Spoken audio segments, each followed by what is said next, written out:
আগামী বাংলাদেশ গড়ে তুলব। বিজয়ী হয়ে প্রথমে আমরা স্মরণ করছি আজকের এই দিনে আমাদের দেশের বেগম খালেদা জিয়া, যার হাতে আমরা গড়ে উঠেছিলাম। আমি ব্যক্তিগতভাবে ছাত্র রাজনীতিতে জন্ম নিয়েছিলাম শহীদ রাষ্ট্রপতি জিয়া রহমানের সাথে। আজকে ওনাদের দুইজনের সমাধিতে এসেছি আমরা স্মরণ করতে, দোয়া মাগফিরাত করতে, আল্লাহর কাছে কামনা করতে শহীদ জিয়া বেগম জিয়ার জন্য আল্লাহ তাদেরকে জান্নাতুল ফেরদাউস দেন। আমরা আগামী দিনে শপথ গ্রহণ করব জনাব তারেক রহমানের নেতৃত্বে আমরা আগামী বাংলাদেশ গড়ে তুলব। এই প্রত্যাশা ব্যক্ত করে আপনাদের সকলকে ধন্যবাদ।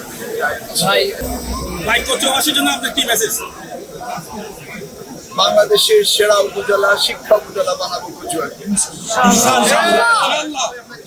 শিক্ষামন্ত্রী হিসেবে দেখতে চান?